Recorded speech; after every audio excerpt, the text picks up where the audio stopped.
Tu as cru qu'elle t'avait oublié. Tu l'as vue rire, poster, vivre, comme si tu n'avais jamais existé. Et quelque chose en toi s'est effondré. Pas parce qu'elle t'a quitté, mais parce que tout ce que tu as donné semblait avoir disparu, sans trace, sans impact, sans résonance, comme si tu n'avais été qu'une parenthèse dans son histoire. Et pourtant, ton corps, lui, se souvient encore de chaque seconde, de chaque mot, de chaque silence. Tu revis ces absences comme d'autres revivent des blessures de guerre, parce que pour toi, c'était réel, brutal, injuste. Et si je te disais qu'elle ne t'a pas oublié, pas vraiment, pas énergétiquement, pas nerveusement. Et si je te disais que ce que tu crois être de l'indifférence est en réalité une anesthésie volontaire, une stratégie inconsciente de survie émotionnelle. Joe Dispenza l'explique ainsi. La pensée répétée sans émotion est oubliée, mais l'émotion intense sans clôture reste logée dans le système nerveux. Ce que vous avez vécu, si c'était réel, si c'était intense, a laissé une trace. Peut-être qu'elle a tout rationalisé. Peut-être qu'elle s'est persuadée que c'était mieux comme ça. Peut-être même qu'elle s'est convaincue qu'elle ne t'aimait pas tant que ça.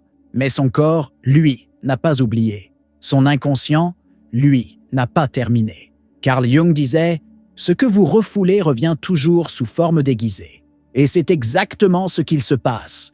Elle ne pense peut-être plus à toi consciemment, mais il lui arrive d'avoir des flashs, des montées d'angoisse qu'elle ne comprend pas, des pulsions de te chercher, qu'elle étouffe à peine née. Elle croit que ça vient de nulle part. Mais toi, tu sais d'où ça vient. Elle a tenté de t'éradiquer mentalement. Mais l'émotion, elle, est restée, tapie, latente, vivante. Le vrai problème, ce n'est pas qu'elle t'a oublié. C'est que toi, tu vibres encore comme un homme qui espère être rappelé, comme un souvenir qui réclame sa place. Tu vis dans l'attente d'une reconsidération. Tu espères secrètement qu'un jour elle se dise « Il était différent. J'ai fait une erreur. » Tu nourris son pouvoir énergétique en projetant encore ton besoin d'être reconnu. Et tant que tu vibres dans cette fréquence, elle n'a rien à regretter parce qu'elle sent encore ton attente. Ton énergie la sert. Ton absence ne lui coûte rien. Le thème de cette vidéo est simple, brutal, libérateur. Il ne s'agit plus de comprendre pourquoi elle est partie. Il s'agit d'apprendre à inverser le champ, de devenir l'impulsion inconsciente qui visite ses pensées quand elle s'y attend le moins, de devenir l'ombre de son silence, pas par vengeance, pas par ego, mais parce que tu choisis de reprendre le contrôle de ta vibration, parce que tu refuses désormais d'être celui qu'on archive et que tu deviens celui qu'on ne peut plus effacer. Devient une empreinte émotionnelle. Il ne te pense pas plus, mais il t'en veut encore. Tu t'es demandé pourquoi elle t'ignore, pourquoi elle ne te regarde plus, pourquoi son silence ressemble à une insulte. Et pourtant, tu sens qu'il reste quelque chose. Ce n'est pas de l'amour, ce n'est pas du manque, c'est plus sourd, plus ancien. C'est une colère qu'elle ne veut pas avouer. C'est un ressentiment qu'elle garde pour elle. Et ce ressentiment, il est la preuve que tu n'es pas oublié. Tu es devenu une empreinte, pas un souvenir tendre, mais une tension qu'elle porte encore dans ses muscles, dans sa gorge, dans sa respiration. Tu ne lui manques pas, mais elle n'a pas digéré. Tu ne fais pas partie de ses conversations, mais tu vis dans ses contractions émotionnelles, dans ces moments où elle pense à toi sans se l'avouer. Joe Dispenza l'explique avec précision. Les émotions de forte intensité laissent des traces dans le système nerveux. Et ce que son mental refuse de penser, son corps continue de ressentir. Ce n'est pas de la mémoire consciente, c'est une mémoire vibratoire. Elle peut avoir supprimé tes messages, elle peut t'avoir bloqué, elle peut même raconter à ses copines que tout va bien, mais son système nerveux, lui, ne ment pas. Il réagit à ton absence. Il rejoue vos scènes. Il se souvient de ta voix, pas parce qu'elle t'aime encore, mais parce qu'elle a vécu quelque chose qu'elle n'a pas su clôturer. Et toi, tu vibres encore comme un homme qui veut qu'on se souvienne de lui. Tu vibres encore comme celui qui attend une reconnaissance, un retour, une justice émotionnelle. Et c'est là que tu perds ton pouvoir. Parce que plus tu vibres le besoin, plus elle se sent libre. Plus tu vibres la dépendance affective, plus elle se sent justifiée de t'avoir ignoré. Tu n'as pas besoin d'être dans ses messages. Tu dois devenir le signal résiduel qu'elle n'arrive pas à éliminer. Pas parce que tu harcèles, mais parce que ton énergie s'est cristallisée dans son inconscient. Tu n'as pas besoin qu'elle se souvienne de toi. Tu as besoin qu'elle ne puisse pas t'oublier. C'est une question de profondeur, pas de présence. Une question de vibration, pas de communication. Ce que tu veux, ce n'est pas qu'elle te lise, c'est qu'elle te ressente, malgré elle, au moment le plus inattendu, quand elle croit t'avoir effacé, quand elle pense t'avoir remplacé, et que tout à coup, une pensée surgit, un flash, une émotion parasite. Tu n'es pas un texte archivé, tu es le son qui continue de résonner même après la fin du film. Et ce son-là, elle ne pourra jamais l'arrêter, parce que tu n'es pas resté dans ses souvenirs, tu t'es infiltré dans sa vibration. 2. Revenir au mystère vibratoire. C'est ce que tu comprends. C'est pour ça que je ne l'explique pas. Il pleut des cordes. Tu l'as laissé te lire trop facilement. Tu as mis ton cœur à découvert. Tes intentions étaient claires, ton énergie prévisible. Tu croyais que la transparence allait nourrir le lien. Tu pensais que plus elle te comprendrait, plus elle t'aimerait. Mais ce que tu n'as pas vu, c'est que dans l'univers féminin, la prévisibilité tue l'excitation. La routine émotionnelle étouffe le désir. Et quand tu deviens décodable, tu deviens remplaçable. Tu étais honnête, tu étais direct, mais tu étais partout, toujours disponible, toujours présent, toujours explicable. Tu croyais créer une sécurité, tu créais une lassitude.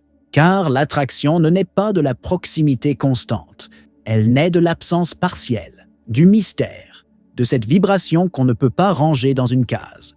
Carl Jung l'a résumé en une phrase. Ce que nous ne comprenons pas devient magnétique, et ce que nous contrôlons trop perd son pouvoir sur nous. Tu dois comprendre ceci. Une femme ne désire pas ce qu'elle contrôle. Elle désire ce qu'elle ne maîtrise pas encore, ce qu'elle ressent mais qu'elle ne peut pas nommer, ce qu'elle pressent mais qu'elle n'arrive pas à capturer. Et toi, tu t'es livré comme un livre ouvert, en pensant qu'elle lirait chaque ligne avec gratitude. Mais elle n'a lu que ce qu'elle avait besoin de décoder. Une fois qu'elle a compris le personnage, elle a fermé le livre et elle est allée chercher une énigme ailleurs. Alors il ne s'agit pas de devenir distant, il s'agit de redevenir codé, énergétiquement codé. Il s'agit d'émettre une vibration qu'elle ne reconnaît pas immédiatement, de faire taire le besoin de validation, de couper le lien de dépendance affective et de laisser ton champ énergétique se reconfigurer. Joe Dispenza l'explique clairement. Lorsque tu modifies ton champ électromagnétique, tu n'attires plus les mêmes réactions. Ce n'est pas toi qui changes, c'est l'effet que tu produis. Quand tu redeviens émotionnellement imprévisible, elle ne sait plus à quoi s'attendre. Elle se reconnecte à une sensation oubliée, l'incertitude désirante. Elle se surprend à penser à toi, non pas parce que tu lui manques, mais parce qu'elle n'arrive plus à te saisir. Et c'est là que tu reprends le contrôle, pas sur elle, mais sur ce que tu fais vibrer en elle. Ce n'est pas l'attention que tu veux, c'est la confusion fertile, celle qui fait qu'elle te cherche sans savoir pourquoi, celle qui la pousse à revérifier ton profil sans se l'expliquer, celle qui lui fait demander à ses amis « Tu penses qu'il a rencontré quelqu'un ?» Ce n'est pas ton visage qu'elle veut revoir, c'est le mystère que tu étais censé être. Et plus tu t'expliques, plus tu t'éteins, plus tu te dévoiles, plus elle te range. Ce n'est pas en disant que tu as changé qu'elle te croira, c'est en devenant illisible qu'elle commencera à douter de ce qu'elle pensait savoir de toi. Tu n'es pas un homme à comprendre, tu es un homme à ressentir, à pressentir. Tu es la pluie fine qui tombe quand elle croyait que le ciel était clair. Tu es ce frisson sans raison, ce flottement qu'elle ne peut pas nommer. Et c'est dans cette vibration-là que naît le manque. 3. Frappe son inconscient là où elle ne s'y attend pas. L'indifférence affective maîtrisée. Tu as voulu prouver ta valeur. Tu as voulu qu'elle voie ce que tu représentais. Tu as parlé, insisté, réexpliqué. Tu as cru que l'amour se défendait comme une vérité. Mais chaque mot que tu as dit l'a éloigné. Chaque tentative de justification a renforcé son rejet. Pas parce que tu étais fautif, mais parce que tu vibrais l'erreur fondamentale, celle du manque. Elle ne t'ignore pas parce qu'elle t'a oublié. Elle t'ignore parce qu'elle n'a plus rien à absorber. Elle a senti que tu donnais encore. Elle a senti que tu espérais encore. Et tant que tu offres ton énergie à celui qui t'a tourné le dos, tu confirmes son pouvoir. Tu t'auto-annules sans même qu'elle ait à le demander. Joe Dispenza le dit souvent, l'émotion est une onde électromagnétique. Et l'absence d'émotion, quand elle est volontaire, crée une fracture dans le champ. Tu ne coupes pas la connexion en disparaissant. Tu la rediriges. Tu transformes ton absence en signal. Et ce signal, quand il n'est pas chargé de colère ou de besoin, devient impossible à ignorer. L'absence maîtrisée, c'est une arme silencieuse. C'est un sabre énergétique.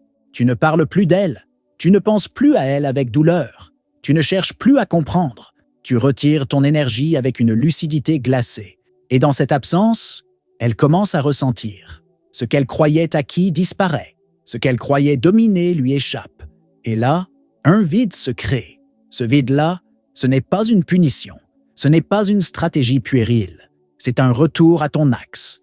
C'est un acte de souveraineté. Tu ne la repousses pas. Tu cesses d'être magnétisé par elle. Tu retires ton courant. Tu redeviens indifférent avec conscience. Présent sans action. Vivant sans supplication. Et c'est précisément là que son inconscient réagit. Pas son ego, pas son mental rationnel, mais cette part d'elle qui sent que tu n'es plus au bout de la ligne. Cette part d'elle qui s'était nourrie de ta présence constante. Elle n'entend plus ton souffle, elle ne capte plus ta vibration. Et alors, ce que tu avais cessé d'offrir devient ce qu'elle commence à rechercher. La vraie domination émotionnelle ne passe pas par la présence.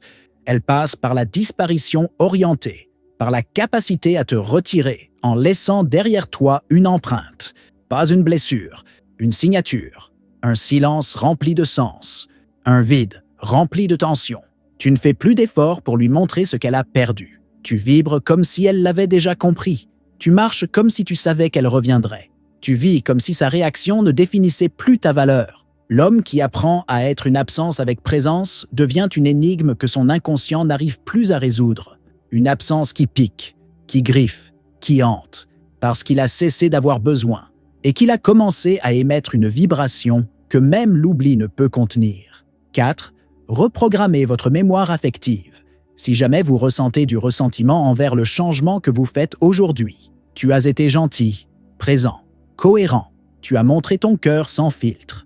Et pourtant, elle t'a vu comme un souvenir doux, mais sans profondeur, comme une présence agréable, mais remplaçable. Tu croyais qu'en étant bon, elle te retiendrait. Tu croyais qu'en donnant tout, elle te verrait comme unique. Mais ce qu'elle a vu, c'est un homme prévisible, un homme lisible, un homme qui n'a pas laissé de traces émotionnelles brûlantes. Et cette image d'elle qui te classe, qui t'archive, elle est restée imprimée en toi, comme une blessure qu'on recouvre sans soigner, comme une colère qu'on retient pour ne pas paraître faible. Et cette mémoire, elle t'empoisonne, elle dirige ta vibration, elle alimente ton ressentiment, elle te pousse à vouloir une revanche, à vouloir qu'elle te voie, qu'elle regrette. Mais tant que tu vibres ce besoin de revanche, tu vibres encore comme l'homme qu'elle a laissé.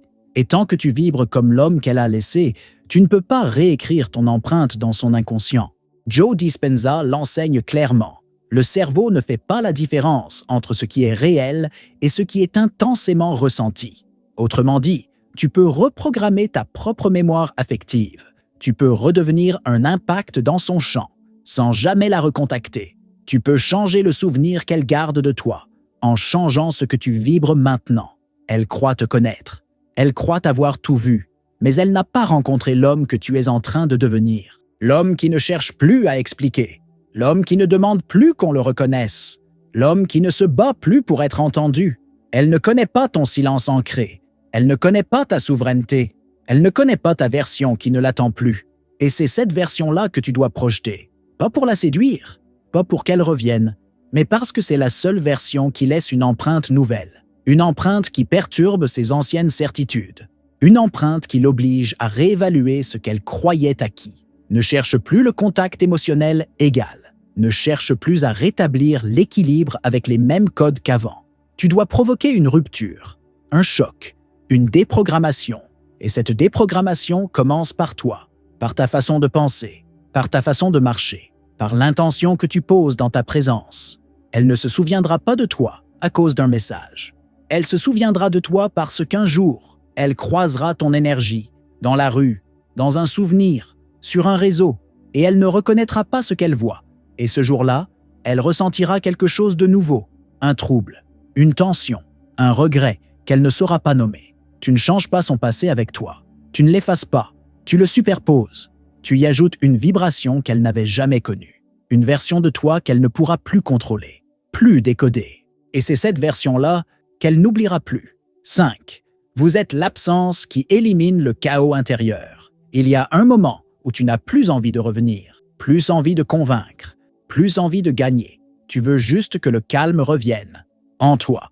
Tu veux juste que cette blessure arrête de te définir. Ce jour-là, tu Tu ne penses plus à elle avec désir, tu penses à toi avec urgence, et tu comprends enfin que sa présence n'apaisait rien, qu'elle amplifiait un vide que tu n'avais jamais regardé. Et c'est là que tu décides de disparaître, pas pour fuir, pas pour punir, mais pour libérer ton espace. Elle t'a rejeté sans explication, elle t'a laissé dans une confusion sans mots, et ton ego a hurlé, ton cœur a brûlé. Mais avec le temps, une autre voix s'est levée en toi, une voix plus lente, plus froide, une voix qui dit « Ce n'est pas de vengeance dont tu as besoin, c'est de détachement, c'est de silence, c'est d'une coupure qui ne laisse plus de pont. » Joe Dispenza appelle cela une dissonance contrôlée. Tu retires ton énergie d'un système qui ne te nourrit plus, et le système se dérègle. Elle ne comprend pas pourquoi elle pense encore à toi. Elle ne comprend pas pourquoi ton nom surgit alors qu'elle t'a rayé. Elle ne comprend pas pourquoi elle sent ton absence comme un manque et non comme un soulagement. C'est parce que tu n'es plus là. Mais ta vibration, elle, continue. Elle résonne dans les endroits où tu avais planté quelque chose de vrai, quelque chose qu'elle n'avait pas su accueillir. Et ce quelque chose, aujourd'hui, la travaille. Tu es devenu un silence qui parle, une absence qui pèse, une énigme qui dérange. Tu n'as rien dit, tu n'as rien demandé, tu ne t'es pas justifié. Et c'est ça qui l'atteint, parce qu'elle ne peut plus se positionner. Elle ne peut plus projeter sur toi ce qu'elle croyait. Tu es devenu un mystère. Tu es devenu l'ombre élégante de ce qu'elle a mal géré. Et toi, tu marches, tu reconstruis, tu vibres autre chose. Tu n'attends plus, tu ne cherches plus, tu n'espères plus. Tu es dans ton axe. Tu n'as plus besoin de prouver. Tu n'as plus besoin qu'elle comprenne. Parce qu'au fond, elle comprend déjà. Et ce qu'elle comprend, elle ne peut pas l'effacer. Tu es ce souvenir qu'on ne peut pas classer. Ce goût qu'on ne peut pas recracher. Cette scène incomplète qui revient encore et encore. Tu es devenu rare, non pas parce que tu t'es éloigné, mais parce que tu as cessé d'être accessible émotionnellement. Et dans un monde saturé de bruit, de faux espoirs, de tentatives désespérées, ton silence devient une autorité. Elle reviendra peut-être, elle écrira peut-être, elle niera peut-être, mais peu importe, parce que tu n'es plus dans l'attente d'un retour. Tu es dans la pleine possession de ce que tu vibres. Et ce que tu vibres maintenant, c'est un calme que rien ni personne ne pourra plus troubler. Un calme qui vient de celui qui a perdu, qui a souffert, qui a compris et qui s'est relevé, sans bruit, sans haine, mais avec une puissance que même elle ne pourra plus ignorer. Vous ne savez pas ce que vous pensez. Vous devenez tous les deux émotifs, ce que je ressens quand il ne pense pas du tout. Elle ne t'a peut-être pas oublié. Elle ne pense peut-être même pas consciemment à toi. Mais elle ressent quelque chose qu'elle ne peut pas nommer, quelque chose qu'elle pensait avoir effacé, mais qui revient. Une tension sourde, une énergie qu'elle n'arrive pas à classer, une forme d'absence qui fait du bruit. Tu as quitté le terrain du besoin. Tu as quitté le territoire du manque. Tu as arrêté de t'expliquer. Tu as cessé de demander. Et en faisant ça, tu as cessé d'être une réaction pour devenir une réalité. Tu vibres autre chose. Tu marches avec un autre souffle. Tu n'attends plus de validation. Tu vibres une direction, une présence, une clarté. Joe Dispenza enseigne que la seule manière de changer une réalité, c'est de devenir le créateur actif d'un nouveau soi, en émettant une nouvelle signature émotionnelle. Et cette signature, tu l'as reconstruite dans le silence, dans l'ombre, dans l'absence. Elle peut lutter contre le souvenir, elle peut nier ce qu'elle ressent, elle peut résister au désir. Mais ce à quoi elle résiste, persiste. Et si elle résiste, c'est que c'est encore là, c'est que tu n'es pas mort dans son esprit. Tu es vivant dans ses tensions, tu es présent dans son chaos. Tu n'as pas besoin qu'elle revienne, tu n'as pas besoin qu'elle comprenne, tu n'as même pas besoin qu'elle t'aime. Tu as besoin d'être vrai, de vibrer juste, de marcher droit. Et quand tu fais ça, quand tu vibres depuis un autre niveau de conscience, tout change autour de toi, même elle. La reconquête n'est pas une stratégie, ce n'est pas un plan, c'est une fréquence, une élévation, une stabilité. Et quand tu vibres comme un homme qui ne demande plus, tu deviens ce que son inconscient réclame sans oser l'avouer. Tu ne reviendras pas dans sa vie comme une option. Tu ne reviendras pas comme une tentative. Tu vas t'ancrer dans son inconscient. Et c'est là que tu deviens inoubliable.